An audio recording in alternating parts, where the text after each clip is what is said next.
just to follow up on that, if British troops are in Ukraine keeping the peace and get attacked by Russia, will you come to their aid? If the British people are in Ukraine and they get attacked, If British soldiers in Ukraine. you know, I've always found about the British, they don't need much help. They can take care of themselves very well. You know what? No, it sounds like it's evasive, but it's not evasive.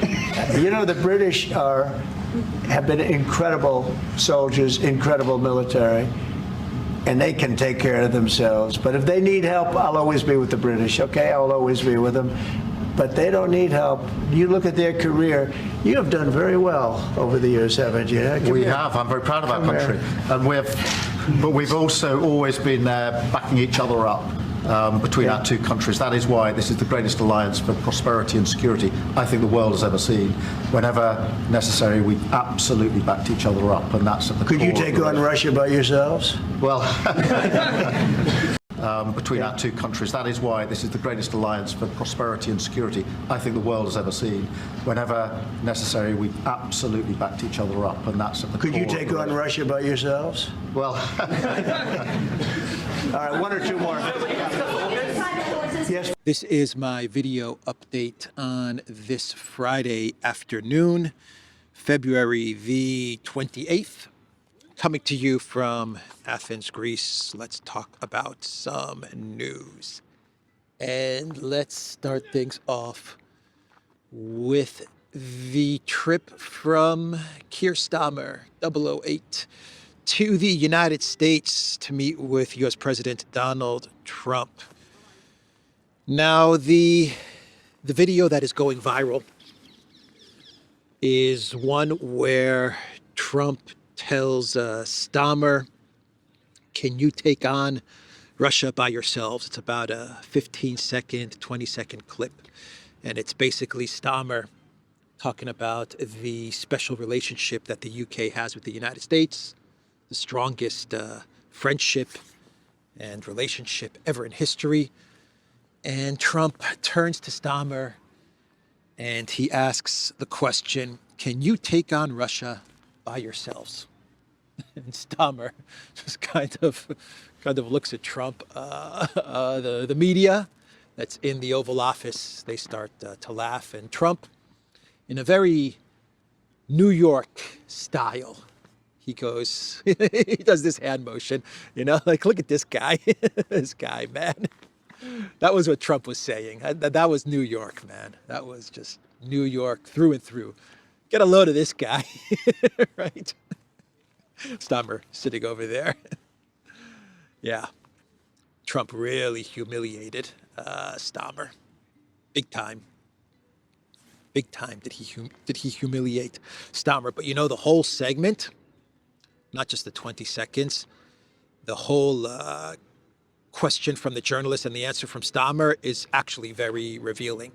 So the part that's viral is the 20-second part, where Trump asks Starmer about the UK forces fighting Russia. But the question that the reporter asked Starmer was, actually asked Trump and Starmer, and I believe this was UK media, was will the United States come to the UK's aid if British peacekeepers are attacked by Russia? That was pretty much the question.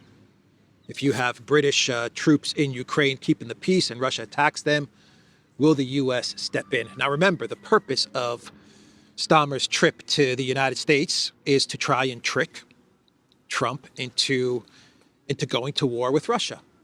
That is the purpose of the entire trip.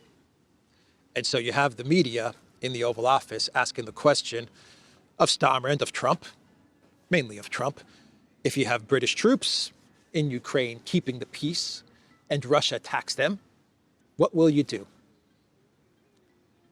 And Trump's answer was actually very good. He sidestepped the trap. He avoided the trap. He gave a good answer, and then he fired back at Starmer and humiliated Starmer, because Trump understood what was going on. Maybe this question from the journalist was a setup. Maybe it was a setup to trap Trump. That's very possible, actually. But Trump said, Britain has a good military. They have a good military history. They'll be fine. Don't worry about them. They'll be fine. I don't think we need to do anything. They'll be okay. They'll be able to be just fine in Ukraine. If they need our help, okay, the U.S. is always there to help the U.K. He did say that towards the end, but he sidestepped it really well. Basically, his response was the British forces in Ukraine, they'll be just fine. If they decide to go to Ukraine, they'll be okay because they know how to fight. They have a good history of fighting, of war. And then he threw it back at Starmer and he goes, can you take on Russia by yourselves? And Starmer was, I don't know. Then get a load of this guy. Then Trump said, next question. And I believe that was pretty much the end of the media event in the Oval Office. That was it. Starmer got completely humiliated, shut down. Obviously, no U.S. backstop for British and French soldiers. If they want to send peacekeepers to Ukraine, I believe that Trump's policy, their position on this is, if Russia's okay with it, we're okay. We're okay with it. That's pretty much the policy. That's how it seems to me. But the Trump also told Starmer, no NATO. Starmer sitting next to him, Trump was asked about NATO, and he said, look, it's not going to happen. There's going to be no NATO for Ukraine. Another humiliation for Starmer, because last week Starmer said that Ukraine's path to NATO is irreversible. That's what he said just last week. It's irreversible. And now he's sitting next to Trump, and Trump says, not going to happen. There's going to be no NATO for Ukraine. So he said that as well. And Starmer's whole pitch to Trump, his whole way of convincing Trump to fight the Russians on the UK and the European elite's behalf, his argument was, this is a lawyer too, Starmer's a lawyer, right? Supposedly a very, very accomplished and successful lawyer, distinguished lawyer, barrister. His whole argument to Trump, in order to get him to go along with his idea of a backstop and an eventual smash with Russia, was that he hates Putin. That was his first argument. Why should the U.S. provide a backstop to British forces, Mr. Starmer? Well, argument number one is I hate Putin, and argument number two is we're bros. That was his second argument. We're bros. We have this unbreakable bond. It's the unbreakable bond between the UK and the United States. It's unbreakable. Absolutely unfreaking breakable. I hate Putin, and we have this unbreakable bond.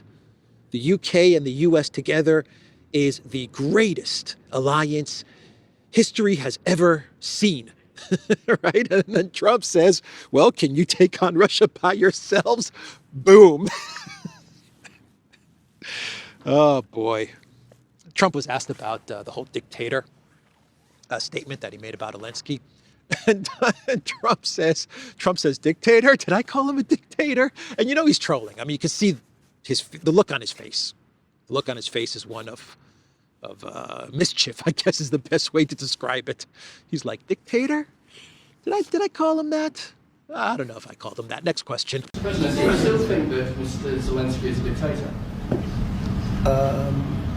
Did I say that?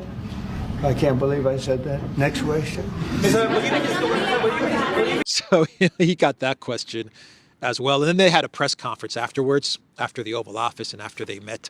Starmer was there with Lamy as well, the Foreign Secretary Lamy, and Trump was also with J.D. Vance, and I believe Scott Bessent and Rubio were also present at this meeting. And actually, he was asked about Vance's speech at Munich. And when Vance was talking about free speech, and Vance called out the UK clamping down on free speech. Vance called it out in his Munich speech. And Trump said, well, Vance, JD, why don't you answer the question about your criticism of free speech in the UK? And Vance said, yeah, they're clamping down on free speech in the UK. That's pretty much what he said. Look, I call it like I see it. That's what Vance said. They're clamping down on free speech. They're clamping down on free speech. And then Starmer tried to make an argument that the UK absolutely has free speech. Absolutely, Starmer said. We have free speech. I love free speech, Starmer said. I love it. I love free speech. It was pathetic, man. The butt kissing from Starmer, the humiliation and butt kissing from Starmer was unreal. He got humiliated and he was kissing Trump's butt like I've never seen a world leader kiss Trump's butt before. Man, it was epic. It was pretty epic. And then when they had their press conference afterwards, Starmer was asked a question once again about, I believe it was about tariffs in Canada. And this was the last question that they had in their media event. And Starmer started to talk about, once again, the unbreakable, invincible bond between the UK and the United States. And then there's this unbreakable bond between the UK, the United States, and Canada. He turned it into a threesome. He turned the twosome into a threesome. And there's this unbreakable bond between Canada, the UK, and the United States. And as he was talking about Canada, Trump just cut him off. He cut him off. I don't know if he was cutting off the reporter or if he was cutting off Starmer. This I don't know. But as Starmer was talking about this unbreakable bond between all the three countries, Trump said, that's enough. He said, that's enough. We're done. We're done here.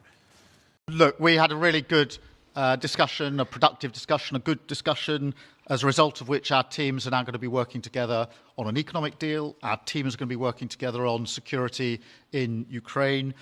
You mentioned Canada. I think you're trying to find a divide between us that doesn't exist. We're the closest of nations, and we had very good discussions today, but we didn't discuss Canada. Thank you. I mean, he really showed Starmer who's boss. That move was a pretty boss move. I mean, he cut off the Prime Minister of the UK, just cut him off, shut him down, and he said, that's it. So that was the meeting between Starmer and Trump. Starmer flew to the United States thinking that he was going to trick Trump, not even convince, to trick. I think that's the right word. To trick Trump into providing a backstop, which would eventually lead to a conflict with Russia, completely exposed by the question from the reporter. That's why that segment was so important, because it exposed the entire plan. That question from the reporter exposed all of Starmer's intentions right there. If we're attacked, Mr. President, are you going to come and save the UK? It exposed everything. That's why that segment was so important. That's why I showed it in the beginning of this video. But yeah, he thought he was going to trick Trump, and he ended up getting completely humiliated, man. Completely shut down and humiliated. And the cope coming out of UK media is epic.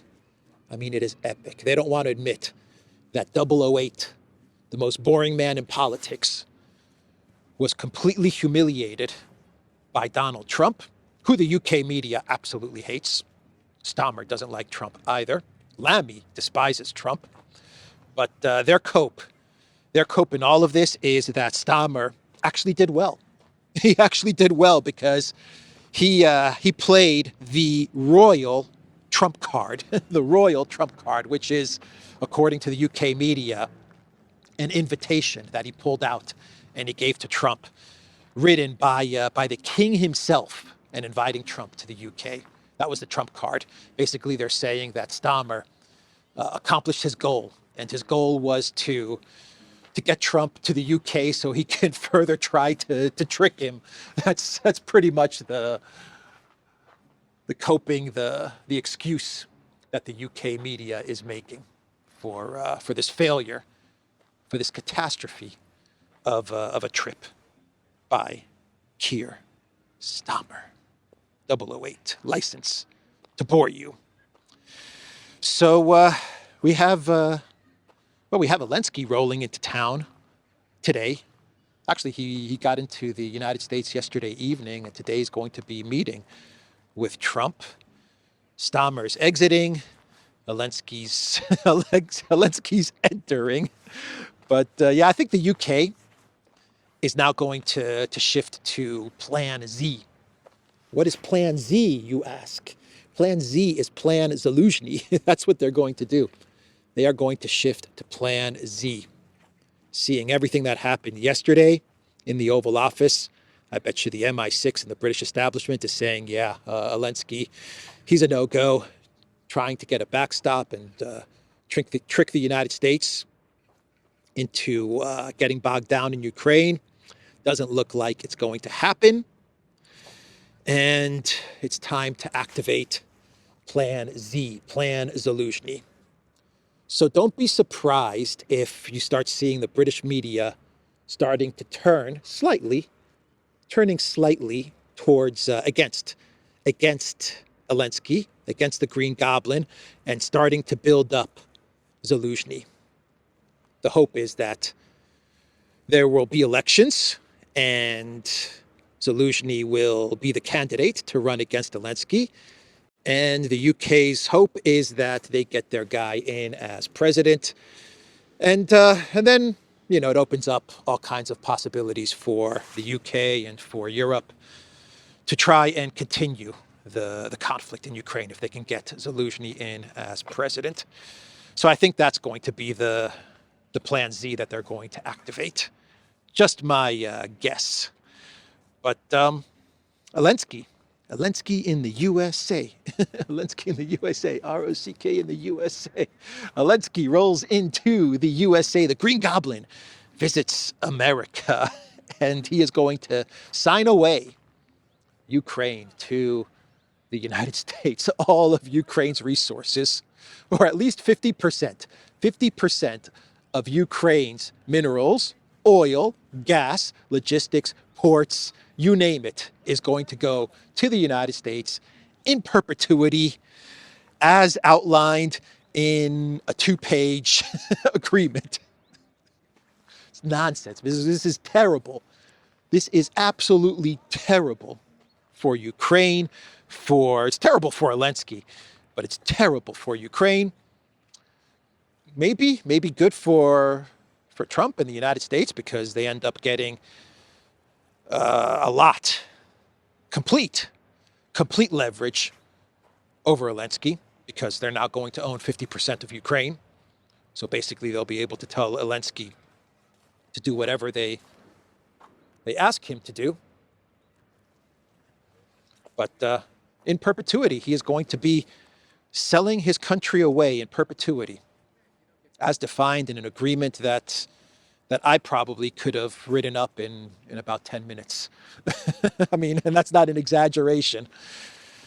But that's what's going to happen. Scott Bessent, the Treasury Secretary, he was speaking to Kudlow, I believe on Fox, and Bessent, he said, someone loves someone, but I can't make it out, to be quite honest. Bessent said that there's going to be no negotiations. Zelensky's coming to D.C., Bessent said, and there will be zero negotiations. We're not going to negotiate anything. We're not going to amend the deal. It's done. He's going to come to the United States, Bessent said, and he is going to sign that freaking agreement. Tragic, man. Tragic for Ukraine, man. It's tragic. But we'll see how Trump uses the agreement. We will see exactly what all of this is about. Keep an eye on Kursk. Definitely keep an eye on Kursk, everybody, because as Zelensky is in the United States, signing away his country, Kursk is, for the Ukraine military, is collapsing. It is collapsing. Russian military has liberated the village of Novaya Sorochina in the Kursk region. The Ministry of Defense reported Ukrainian lines in the northern Kursk Bulge collapsed.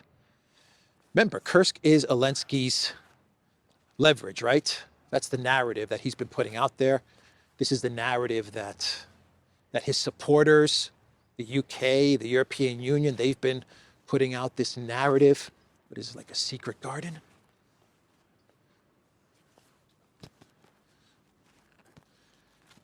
They've been putting out this narrative that that when they eventually negotiate with Russia, they're going to trade Kursk for Ukraine territory, which is now considered Russian territory according to the Russian law and constitution. But the narrative was that Kursk will be traded for territory that Russia currently holds. And that is about to crumble.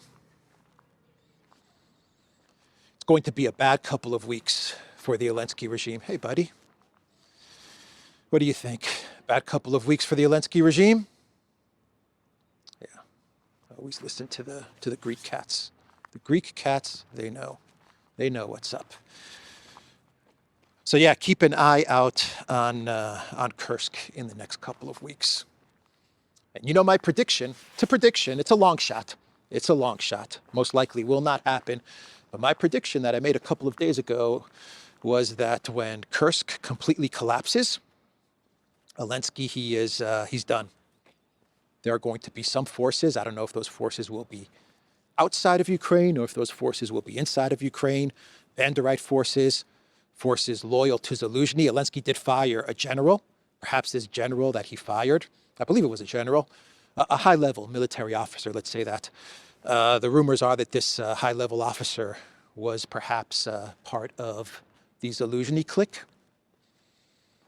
But maybe Zelensky's going to be forced out, removed by forces outside of Ukraine or possibly by forces inside of Ukraine.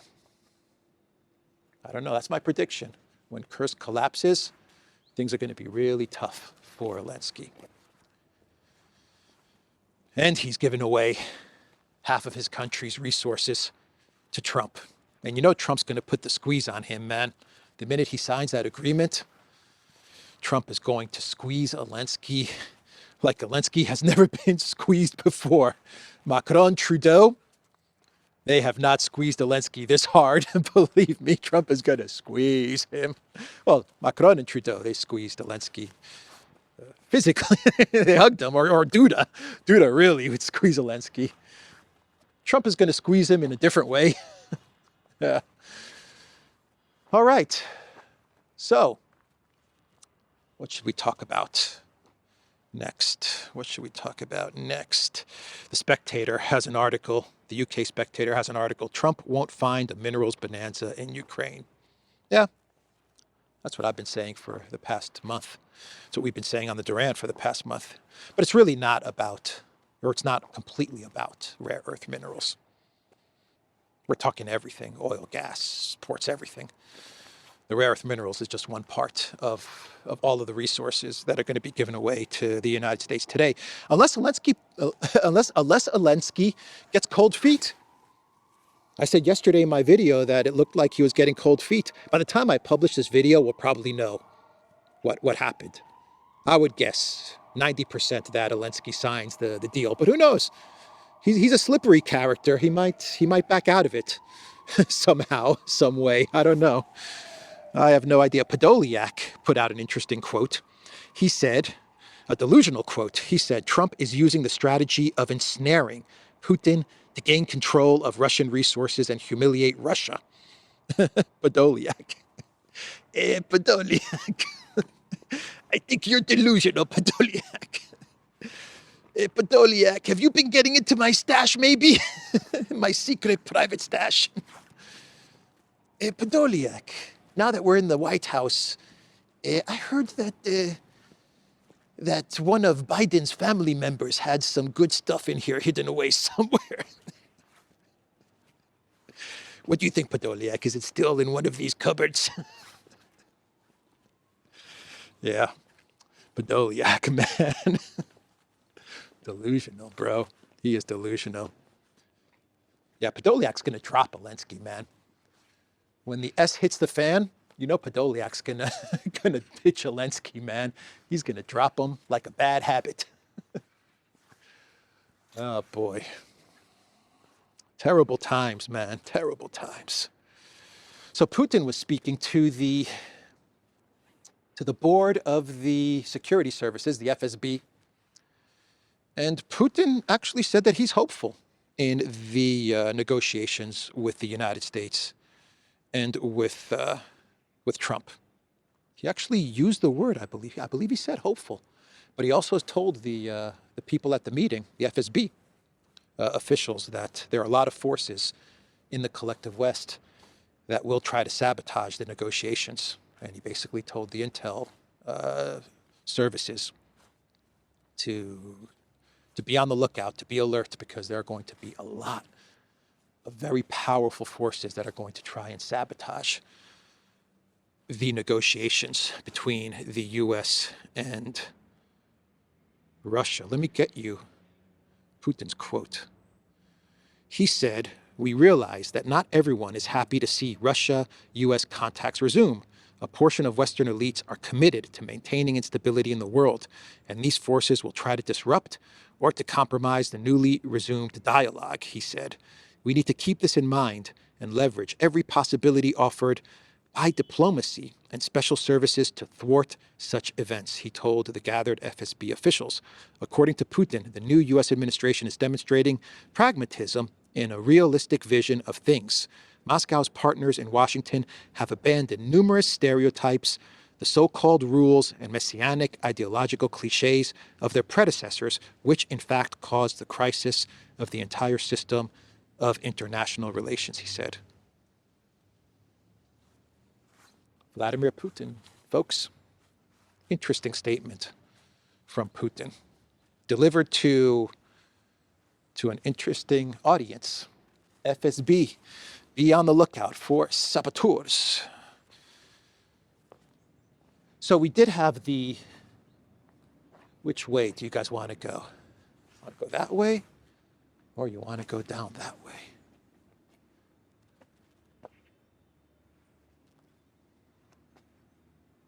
Let's walk that way and down to the main street. There'll probably be a lot of people because today we have everything shut down. Transportation, airport, airlines, everything. Everything is shut down because there's a big strike, big protest and strike today in all of Greece. So there's a lot of people in the streets. So what was I saying?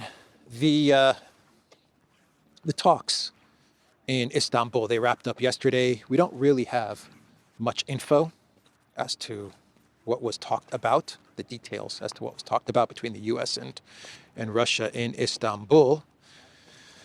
But basically, the talks were about rebuilding the diplomatic missions, which were absolutely crushed, demolished by the Biden administration. From what I understand, the talks were at a level of staffing, reestablishing banking services for diplomats. I mean, we're talking that level. That's how much damage the Biden White House did to the diplomatic relations between the U.S. and Russia. And that wasn't by accident. That's exactly what the Biden White House wanted to do. They wanted to cut off dialogue and diplomacy between Russia and the United States. But Maria Zakharova, she said that the significance of the meeting, stating that it sought, Zakharova emphasized the significance of the meeting, stating that it sought to explore pathways for resolving numerous irritants that persist in bilateral dialogue due to the groundwork laid by the destructive actions of previous U.S. administrations. It's a good thing. It's a good thing that the diplomatic missions, the embassies, the consulates, the communication, the simple things like property, banking services, staffing, that this is being reestablished. It's a very good thing, and it's a start. It's a start to hopefully something better, hopefully a peace. So that happened in Istanbul.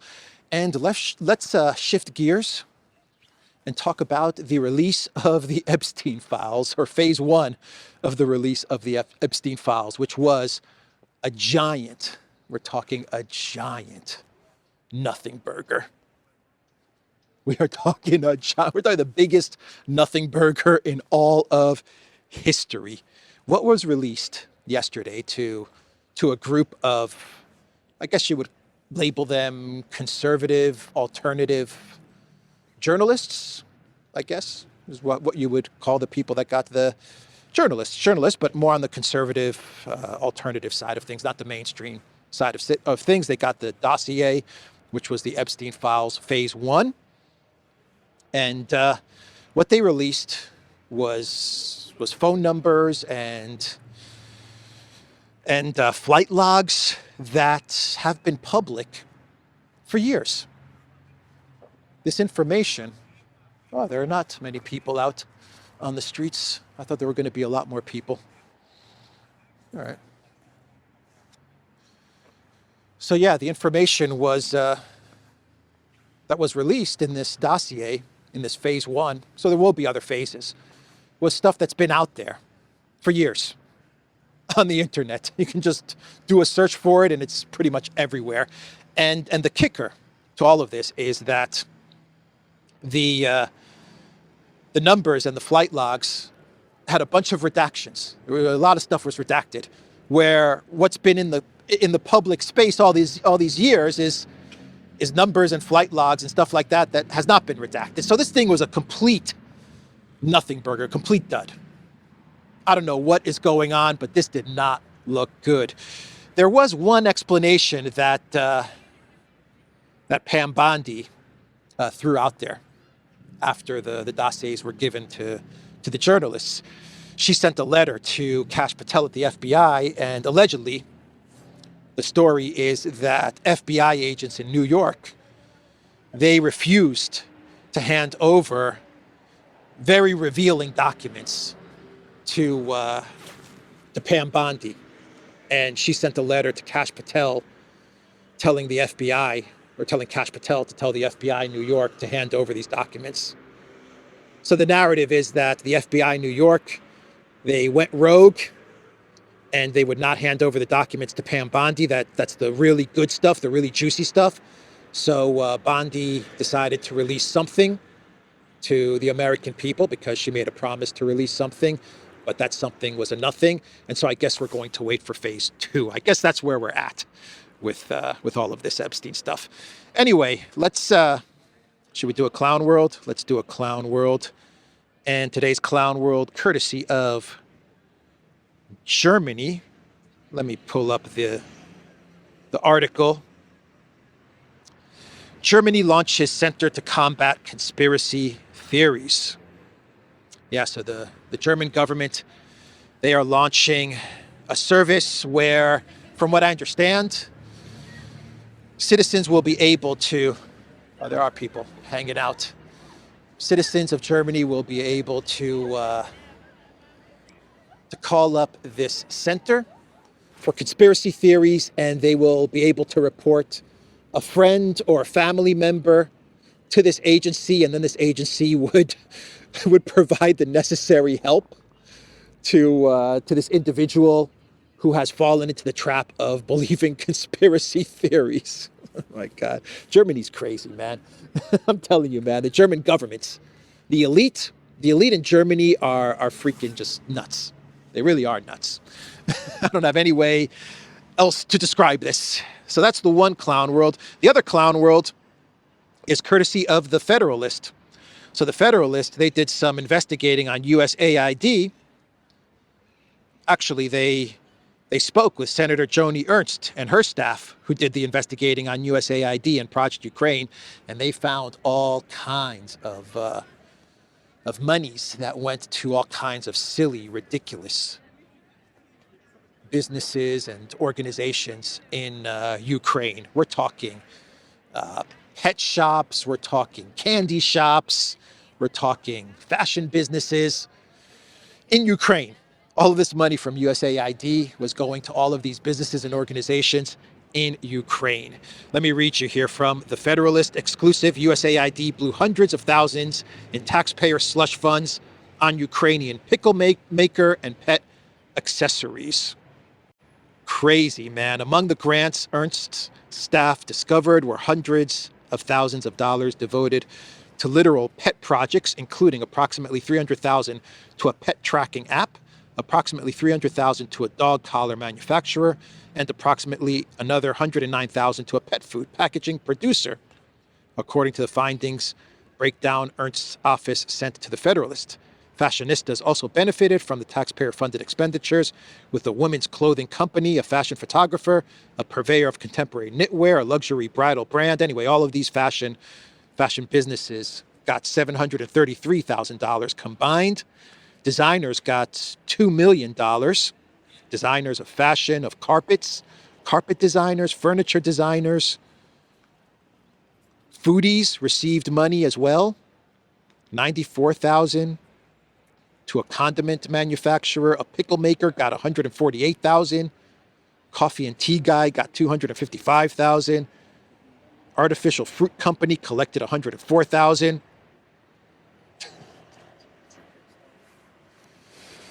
Oh, Lord. What a grift, Project Ukraine, huh? Anyway, that's the video, everybody.